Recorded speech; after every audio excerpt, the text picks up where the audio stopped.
हरि स्वस्ते श्री गणेशाय नमः। श्री सरस्वती नमः। श्री परमात्मने नमः। श्री जानकी वल्लभ विजयते तराम। परिपूर्ण परमात्मा अकारण करुणा लेने वाले भगवान राघवेंद्र सरकार, बाबा भूत भावन शिव और हनुमान जी महाराज सबका आह्वान करते हुए, सादर आमंत्रित करते हुए, आइए भगवान पधारिए, विराजिए और आप सभी के इसी चरण में साष्टांग नमन वंदन पूज्यपाद गोस्वामी जी महाराज और पूज्यपाद गुरुदेव जी भगवान, उनके श्री चरण में श्रद्धा भाव से नमन वंदन करते हुए भगवान राघवेंद्र की पावन कथा, पावन चरित्र हम सभी सखा मंडली और सब श्रोता समाज के मध्य में बैठ करके भगवान रघुवर की कथा वेदास आप सभी की समक्ष निवेदित करता है। हमारी तो बस एक ही अभिलाषा है कि भगवान सीताराम चरण रति मोरे, अनुदिन बढ़ाओ अनुग्रह तोरे। सीताराम चरण रति मोरे, अनुदिन बढ़ाओ अनुग्रह तोरे। हे भगवान, आपका अनुग्रह ऐसे बढ़ता रहे और आपके चरण रति में, चरण रज में हमारा ऐसे ही रति प्रेम बनता रहे। और यही कामना है आप सभी पर भगवान रघुवर और सिया जी की ऐसी असीम कृपा निरंतर बरसती रहे। इसी के साथ आज भगवान का यह पावन चरित्र आपके समक्ष मैं निवेदित करता हूँ। कल हम सभी भगवान रघुवर और परशुराम जी के बीच जो वार्ता हुई, उस प्रसंग को हमने गाया है, आप सबने सुना है। और गाया क्या है, पूज्यपाद गोस्वामी जी की जो देखनी है उसी का पूजन किया है। भगवान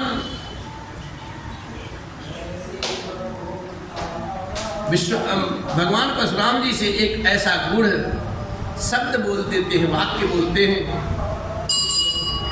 वार्ता होते होते परशुराम भगवान को आवेशित होते होते बीच में राघवेंद्र सरकार ने एक ऐसी बात बोली जिससे कि परशुराम जी महाराज जी को बोध हो गया कि साक्षात पारब्रह्म परमेश्वर ही हैं। और उन्होंने कहा है कि विप्र वंश के अस प्रभुताई, अभय होई जो तुम्हें डराई। हे भगवान, हे परशुराम जी भगवान, आप हमेशा हमसे श्रेष्ठ हैं। हमारे पास तो एक गुण है, आपके पास पूरे 9 गुण हैं। आप 9 गुणों से भूषित हो महाराज। आपके वंश की ऐसी प्रभुता है जो आपसे भय खाता है, सदैव सब जगह निर्भय हो जाता है। और इसलिए हे नाथ, हम आपसे युद्ध कैसे करेंगे? और अगर मैं आपसे युद्ध करता भी हूं और मैं हार जाऊं आपके समक्ष, तब भी मेरी बड़ाई है। और अगर मैं ऐसा ना कहूं कि मेरी बड़ाई है और मैं ये भी कहूं कि आपके समक्ष कौन जीत सकता है नाथ, कौन विजय पा सकता है, हम तो आपके सामने हमेशा ही हारे हुए खड़े। कहाँ आपका सिर और कहाँ ये पैर? ऐसा हमने सुना है ब्राह्मण वंश के प्रभुता। तो परशुराम जी को भगवान हरि का वह स्वर स्मरण हो आया जब बिरबल जी ने चल रखा था भगवान के हृदय पर। भगवान के हृदय पर तक परमात्मा ने कहा था, गुरु जी हमारी वज्रवत छाती आपके चरण रज को कहीं चोट तो नहीं लगी? क्या बात कही, बड़ी ऊंची बात कही गुरु जी ने। परशुराम जी की जो गति थी, मति थी ना, वो सब उलट पुलट हो गया जब ऐसे मूढ़ राज से वचन को सुना है राघवेंद्र के मुखार में से। और यहाँ परशुराम जी को भगवान राघवेंद्र ने अपना स्वरूप दर्शन करवाया है। परशुराम जी महाराज हाथ जोड़ करके नतमस्तक हो जाते हैं, कहते हे राम, हे रमापति, ये जो रमापति विष्णु भगवान के द्वारा दिया गया मेरा अजगौ है ना, इसकी प्रत्यंचा को चढ़ाइए और मेरे सकल संशय को दूर कर दो ना। परशुराम जी महाराज प्रत्यंचा, पिनाक, वो धनुष जो होता है अजगौ, उनको देते हैं और भगवान के हाथ में जाते ही वो अजगौ स्वतः ही प्रत्यंचा चढ़ जाती है। और ऐसा देख करके परशुराम जी का सारा आवेश, सारा क्रोध शांत हो जाता है। उनके हृदय में विस्मित भाव आ जाते और उनकी पूजन अर्चन करके परशुराम जी महाराज अपने तपलोक की ओर प्रस्थान करते हैं। और इधर जो सियाजी लाडली जी का यज्ञ मंडप है, धनुष यज्ञ का, वहाँ सभी नर नारी आश्चर्यचकित ये सारी घटना देख रहे हैं, सुन रहे हैं। और तत्पश्चात सारे देवगण आकाश मार्ग से प्रसून की वर्षा करते हैं और सभी भगवान की जय जयकार करते हैं। और जितने भी वहाँ पे नर नारी हैं उस सभा में सबके मोह में शूल जो होता है वो सब नष्ट हो जाती, मिट जाती। बोले राघवेंद्र सरकार की जय। और इसी भाव से कुछ बात गोस्वामी जी महाराज यहाँ लिखते हैं कि अब उस सभा की गति देखिए कैसी है। अरे अति गह गहे बाजने बाजे, सब ही मनोहर मंगल साजे, जूते जूते मिली सुमुखी सुनैनी, करही गान कल को केल बैनी, सुख विदेह कर बरनी न जाई, जन्म दरिद्र मनहु निधि पाए, विगत त्रास भई सिए सुखारी, जनु वेद उदय चकोर कुमारी, जनक कीनी कौशिक ही प्रणामा, प्रभु प्रसाद धनु भंजऊ रामा, प्रभु प्रसाद धनु भंजऊ रामा। बड़े प्रेम भाव से जोर से, खूब जोर से वाद्य बजने लगे और सारी सखियां जो वहां मंगल गान गाने लगी। और मानो जन्म का दरिद्र आदमी कुबेर का खजाना पा गया हो, इतना महतानंद की प्राप्ति हो रही है। और सिया जी का जो भय है सब बीत गया साहब। वो ऐसे सुखी हुई जैसे चंद्रमा के उदय होने से चकोर की कन्या सुखी हो जाती है। और जनक जी की गति ही क्या है साहब। जनक जी प्रफुल्लित भाव से दोनों हाथ जोड़ करके कौशिक जो विश्वामित्र भगवान वहां पधारे हैं गुरुदेव जी, उनके श्री चरण कमल में जाकर के आदर पूर्वक सर नवाते हैं और कहते हैं आपका ही प्रसाद है प्रभु जो राघवेंद्र ने धनुष को भंजन किया। ये दोनों भैया मुझे कृत्य कर दिए साहब। अब जो उचित हो वो आदेश दो गोसाई। कहते हैं नाथ, अब जो उचित हो, जो व्यवहार उचित हो, आगे को आदेशित करो, क्या करें। और बाबा लिखे हैं, मोहि कृत कीन दो भाई, अब जो उचित सो कहूँ गोसाई। कहाँ मुनि सुनी नरनाथ करीना, रहा विबाहु चाप आदीना। टूटत ही धनु भयउ विबाहु, सुर नर नागे विदिते सब काहू। सुर नर नागे विदिते सब काहू। विश्वामित्र महाराज जी कहते हैं, हे सुजान नरेश, विदेश जी, जनकराज जी, चूंकि विवाह जो था वो तो धनुष के अधीन था।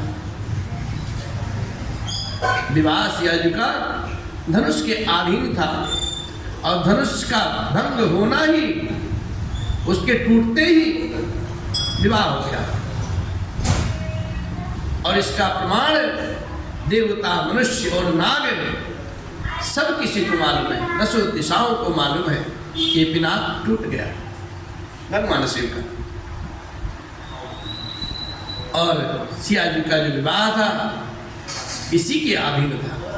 वैसे तो विवाह राघवेंद्र का हो चुका, लेकिन फिर भी तुम जाकर के अपने कुल का, आपके कुल का जैसा रीति व्यवहार है, ब्राह्मणों और कुल के पूर्वज जो हैं, बुजुर्ग हैं, गुरुओं से पूछ करके और वेदों में जैसे आचार विचार वर्णित है वैसा ही आप व्यवहार। विश्वामित्र महाराज जी का यह आदेश जनकराज जी ने सुना है। तदपि जाए तुम करहु जथा वंश व्यवहार, बूझ विप्र कुल वृद्ध गुर वेद विदित आचार। जैसा आपका परंपरा है, कुल रीति है, उसके हिसाब से व्यवहार आप करो, अपने वंश के हिसाब से। ब्याह जब होता है ना कन्या का और वर का, तो वर का नियम नहीं चलता। कन्या के घर का जो कुल रीति होती है वो रीति निभाई जाती है। वर का जब रीति आएगी, वर के घर में जब कन्या दुल्हन बन के आ जाती है, बहू बन के आ जाती है, तब वहाँ रीति निभाई जाती है। लेकिन अभी जनकपुर में सियाजी विचार होती है, मंत्रणा होता है कि भाई अब कौशल नरेश महाराज दशरथ जी को सूचना दी जाए। और जनक जी महाराज सुजान दूत भेजते हैं, और दूत भेजते किसके पास? अयोध्या धाम में। एक बार प्रेम भाव से गाइए, अयोध्या धाम की। दूत चलते हैं सुंदर कुमकुम पत्रिका लेकर के दशरथ जी के राजमहल में। मेरे गुरुदेव भगवान बड़े प्रेम भाव से गाए हैं इस भजन को। आइए हम भी कोशिश करते हैं। और दूत भगवान के राजमहल में पहुंचता है, जहां दशरथ जी की सभा लगी होती है, सारे सभासद बैठे होते हैं, और हाथ जोड़ करके कहता है, प्रभु पहले तो दशरथ जी को नमन वंदन करता है, जनकराज जी की बारंबार वृंदावली गाता है, फिर हाथ जोड़ करके कहता है, अरे हम तो पाती लेके आवत बानी पार से, राजा जनक दरबार से ना। हम तो पाती लेके आवत बानी पार से, राजा जनक दरबार से ना। हमरा घरवा जनक नगरिया राजन ऐली भूप दुअरिया। हमरा घरवा जनक नगरिया राजन ऐली भूप दुअरिया। मनमारी जी गईले, अरे मनमारी जी गईले महिमा अपरंपार से। राजा जनक दरबार से ना। हम तो पाती लेके आवत बानी पार से। राजा जनक दरबार से ना। और फिर वो दूत परिचय देता है आगे, कहते हैं अरे हमरा राजा जनक कधिया जिनकर नाम बाटे सिया। हमरे राजा जनक कधिया जिनकर नाम बारे सिया। उनकर शादी हुई है, अरे उनकर शादी हुई है कौशल राजकुमार से। राजा जनक दरबार से ना। हम तो पाती लेके आवत बानी पार से। राजा जनक दरबार से ना। सिय के शांत रूप जब जन्मे, सिया जी बड़ी सुशील सुभावती कन्या थी। उनका स्वरूप सुंदर और व्यवहार बड़ा शील सज्जन, ऐसा व्यवहार सिया जी की। सिय के शांत रूप जब जन ले बाबा जनक धनुष प्रठन ले। सिय के शांत रूप जब जन ले बाबा जनक धनुष प्रठन ले। रचना रच ले, रचना रच ले सिया स्वयंवर के विचार से। राजा जनक दरबार से ना। हम तो पाती लेके आवत बानी पार से। राजा जनक दरबार से ना। जुटले बड़े बड़े भट भूप धनुआ देख के बैठे चुप। जुटले बड़े बड़े वहाँ भूप धनुआ देख के बैठे चुप। अरे तिल बर धनुष उठल ना, तिल भर धनुष उठल ना कौनी वीर बरियार से। राजा जनक दरबार से ना। हम तो पाती लेके आवत बानी पार से। राजा जनक दरबार से ना। दूत अपने शब्द को बड़े भाव से प्रस्तुत करते हैं, रचना करके शब्द की, और कहते हैं उस सभा मध्य में दो पुरुष सिंह विराजमान थे।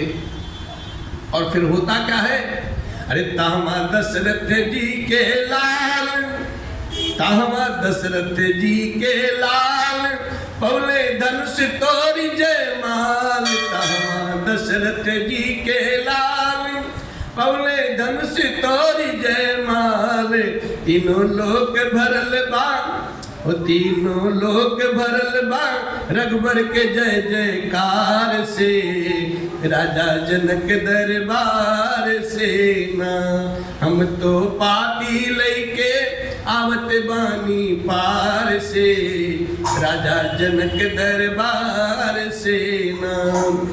और उस पाती के अंतिम वाक्य लिखा था, जनक राज जी महाराज जी बड़े भाव से लिखते कि हाथ जोड़ करके, हे राजन, अरे पाते लिख ले बाटे थोड़ा, जल्दी से साजी हाथी घोड़ा। पाते लिख ले बाटे थोड़ा, जल्दी साजी हाथी घोड़ा। बिनती कर जोरी, अरे बिनती कर जोरी करत बानी सरकार से। क्या बात है, बिनती कर जोरी करत बानी सरकार से।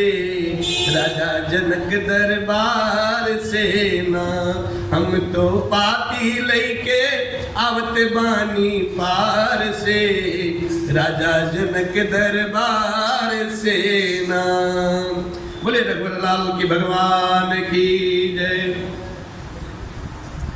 दूत भी साहब किसी राज्य का, किसी देश का दूत जाएगा तो अनाड़ी थोड़ी जाएगा, पढ़ा लिखा है, सुजान है। और जनक राज जी महाराज जी कुमकुम पत्रिका बड़े प्रेम भाव से लिखते हैं और उस दूत के हाथों में देते हैं। और दूत के हाथों में देने का भाव होता है कि दशरथ जी के श्री चरण कमल पे रख रहे हैं। इसी भाव से वो पाती लेके दूत अवधपुर में आता है। और जब अवधपुर में दूत आते हैं उस समय सभा मध्य में वो वंश की गिरदावली गा करके और वो पाती दशरथ जी महाराज जी के कर कमल में दी जाती है। और बाबा यहाँ लिखते हैं, अरे दूते अवधपुर पठवहु जाई, आनहि नृप दशरथ ही बुलाई, मुदित राव कही भले ही कृपाला, पठये दूत बोलिते ही काला। विश्वामित्र भगवान कहते हैं, भाई अब ऐसा करो, अवधपुर में दूत भेजो, सुंदर कुमकुम पत्रिका लेकर के जाए और महाराज दशरथ जी को बुलवा दो। जनकराज जी महाराज बड़े मुदित होते हैं, प्रसन्न चित्त हो जाते हैं, कहते हैं भल्लेनाथ आपने बड़ा अच्छा किया, बड़ा अच्छा किया। और दूत पहुंचता है अवधपुर में। बहुरी महाजन सकल बुलाए, आई सभी निसादर सिर नाए, हाट बाट मंदिर सुर बासा, नगर समारी चारि पासा, हर्षि चले निज निज गृह आए, पुनि परिचारक बोली पठाए, रचहु विचित्र बितान बनाई, सिरदरी बचन चल है सच पाई, पठे बोल गुनी तिन नाना, जे बितान विधि कुशल सुजाना, विधि बंदी की दिन कीन अरंभा, बिरचे कनक कदल के खंभा, विधि बंदी तिन कीन अरंभा, बिरचे कनक कदल के खंभा। श्री राम जय राम जय जय राम, जय सिया राम जय जय सिया राम। जनकराज जी महाराज इधर जनकपुर से अवध नगरी में दूत भेज देते हैं और उधर अभी सभी समाज महाजनों को बुलाया है और सबने आकर राजा जनक जी के श्री चरण में आदरपूर्वक शरण नवाया। राजा जी ने कहा है, आदेशित किया है, बाजार, रास्ते, घर, देवालय और सारे नगर को चारों तरफ से सजा दो। सभी जन प्रसन्न होकर के वहां चलते हैं, अपने अपने घर आए। फिर राजा ने नौकरों को बुला करके भेजा है और उन्हें ऐसी आज्ञा दी कि विचित्र मंडप तैयार करो साहब, सुंदर मंडप तैयार करो। ये सुनकर के विश्व राजा के वचन सिर पर धर करके और सुख पा करके अपने अपने काम पर चले जाते हैं। उन्होंने अनेक कारीगरों को बुलवा भेजा है जो मंडप बनाने में कुशल और चतुर थे। उन्होंने ब्रह्मा जी की वंदना करके, गणेश जी की वंदना करके कार्य आरंभ किया और पहले सोने के केले के खंभ बनाए गए, सोने का केले का खंभा बनाया गया और उस खंभे की, उस केले का जो वृक्ष है उसकी महिमा देखो साहब, कैसा कुछ बात गोस्वामी जी महाराज लिखते हैं।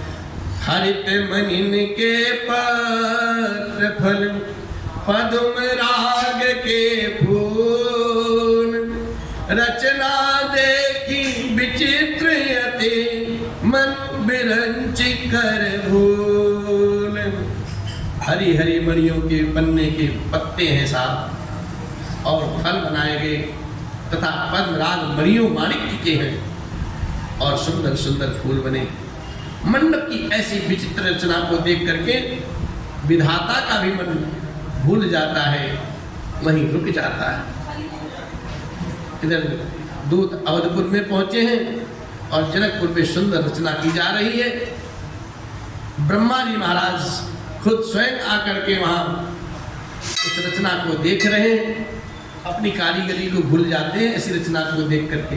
इसी भाव से, यही भाव अपने हृदय में धारण करके आज की ये पावन कथा यही विराम लेती है। कल कृपा रहे रघुनाथ की तो फिर कथा गाएंगे। मेरे अलबेले राम तेरे चरणों का मैं हूँ गुलाम। ओ मेरे अलबेले राम, मेरे अलबेले राम, मेरे अलबेले राम, मेरे अलबेले राम, मेरे अलबेले राम, तेरे चरणों का मैं हूँ गुलाम। ओ मेरे अलबेले राम, तेरे चरणों का मैं हूँ